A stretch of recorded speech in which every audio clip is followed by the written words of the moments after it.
Hi, I'm Bob Samir, and I'm at Nick and Sam's, one of DFW's iconic restaurants chosen by OpenTable.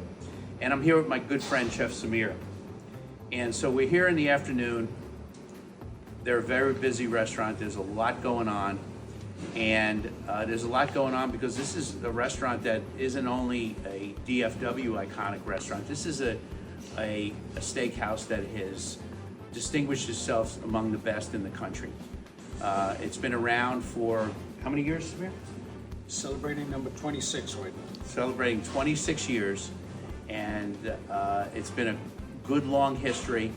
And Samir has a very interesting story on how, growing up in India, how he ended up in Dallas, Texas, running an iconic restaurant. So Samir, thanks again for doing this and taking time out today. But tell me how it all started. When you were a young man, did you immediately, when you were young, want to be a chef? I've always wanted to be a chef.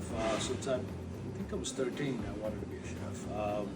My mother cooked for me all the time, and she cooked amazing food. I fell in love with food, and I said, why not cook? So I started cooking. That's all I've done. Living in India, and then at what point did you come to the United States? Well, I always wanted to cook, but never ever thought about coming to the U.S. to cook. I was happy where I was, but we came on vacation, I would say, a year before I started culinary school. That was 89. We were in Santa Barbara visiting one of my dad's friends, and I happened to meet Julia Child, who was his neighbor, and sat and talked to her for a while, and she convinced me, saying, you know what, you should go to the Culinary Institute. It's the best school in the world. And I started my career there. The very next year, went 2 years there, worked in New York for 9 years, came here 26 years ago to open up this restaurant. Okay, so you come to Dallas and you open up Nick and Sam's.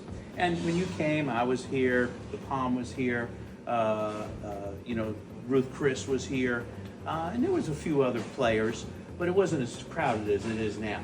So when you sat down with Phil Romano and decided what Nick and Sam's was going to be, tell me about that, what you guys decided before you opened the door, what you wanted to be.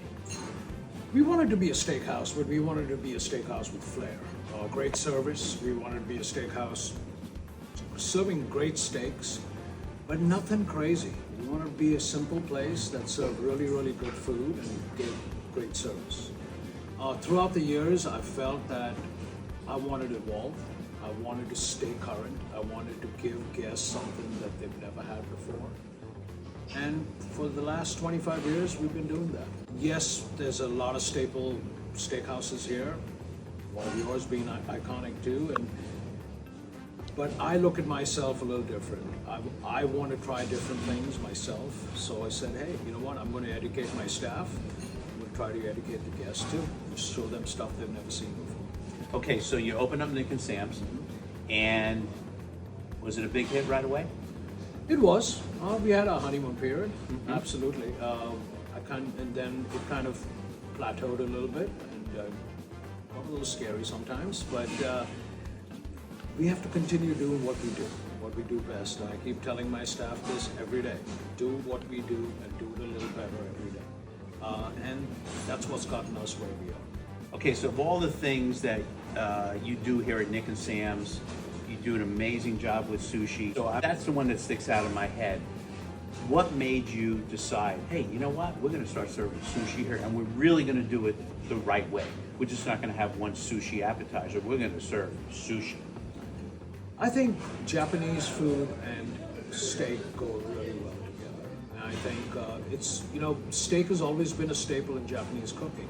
You have a lot of people do hot rocks, people do a lot of steak with Japanese food. Example, sukiyaki, which is a staple Japanese dish that is done with steak. So why not show our guests that we have something different, and we have something different for you to try every day. For 7 days a week, you can come here, have 7 different things, and not even have the same thing. Yeah. So Nick and Sam's starts to do well, always did well, and it starts to really do well. One of the things that everybody talks about, whether they really like it or really don't like it, is the Nick and Sam's bar, the bar scene. Tremendous incredible energy. You walk into Nick and Sam's and you kind of feel it and see it as you get closer to it. How'd that evolve? We started off with Frank Sinatra. It went well, don't get me wrong. Hey, send all those old tapes to me because I'm still playing it, okay? And then we went into piano. We had a piano there. We had someone playing the piano. And then, we decided, hey, let's make it a little more lively. And so we just started playing our own music. And it just evolved into a great place to go hang out before you go have dinner.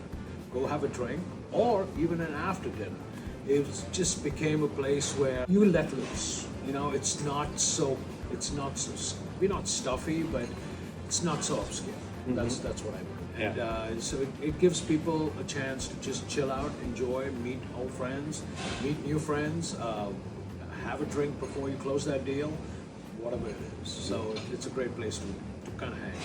So another thing that kind of people talk about here, and a lot of us other steakhouse operators are jealous of, is you have an amazing selection of desserts, and you guys, of anybody I've ever seen, do the best presentation of a birthday or an anniversary so. How did that evolve? Because I know you didn't start that from the beginning. You were just like the rest of us with the sparkler or the candle or whatever. And then when did you decide to have a neon sign, and when did you start to have cotton candy and sparklers and balloons and all this stuff? I wish I could say it was me. It's all of us. We came up with this. We used to buy all our desserts in the beginning, just make a couple, but. We make all our desserts now, including all our 7-layer cakes. We have an amazing pastry team. I've always looked at a dining experience, especially for us. And, you've said it to me, and we've talked about this. We make memories every day. Mm-hmm. How can we make it a little more special for them? So, put a container of dry ice and pour hot water on the table on it, and have that whole smoke sensation between the sparklers and the signs and the balloons. Why just get a regular balloon? Why not buy the best balloons we can? You got to take it to another level. You got to make sure that people walking out saying, "Wow, we had a great time." Yes, that's our ultimate goal. Okay, so Nick and Sam's is again iconic, not only locally but nationally. And it was started, and the original idea was a gentleman by the name of Phil Romano. And so tell me what it was like when you were a young man working for a guy like Phil with Macaroni Grill, Fuddruckers, all this amazing success. Were you intimidated, or did you? Oh, absolutely. I don't think he talked to me the first 2 years. He couldn't pronounce my last name, so that was kind of scary. But absolutely, you're working for an icon. You're working for someone who really set the benchmark for chefs in the industry. You're working for someone who knows exactly what our guests want, and that's what I learned from him. Is to cook for our guests, not to cook for myself. He learned he taught me customer satisfaction. And he still teaches me that whenever I see him. And he's been a great mentor to me. He's taught me a lot. He's really put me on this. If I feel I'm on a pedestal, I feel I'm on a pedestal every day with these guys. But he's put me up there. Well, he told me a few years ago that when he first started, he knew more than you, but now he says, I think he knows more than me. No, I don't think so. No, he knows. Well, he respects you, and that's when when a gentleman like Phil, who's in his 80s and done a lot. Let's put it this way, a lot more than we can ever imagine. Says something like that, you really respect him. And I respect you because I know that you come in here every day and try to make the restaurant better. And that's a lesson that I try to teach every day, and I know you try to teach. And I come in here, I have dinner with my wife, and I have dinner with you and your wife, Lori, and I see that your key people emulate you. They speak the same language, they walk the same walk as you. And to me, that's a sign of a real true leader. And that's what's always going to make this place great. It really is. I'm only as good as the people around me. Yeah. And I I have a great bunch of people that make me look good every day. Yeah. Well, listen, I appreciate your time, and like I said, I'm lucky enough to call you a good friend, and I have tremendous respect for you. And I love when you tell me about the new stuff you're doing, because it makes me better. I should say one thing though. Coming to open Nick and Sam's in town, you were the big game in town, and you kind of also, in a way, whether you did it, but you pushed me to get better. So you're still damn good. So Well, now you're better than me. I appreciate it. All right, I wish I man. was. Thanks, pal.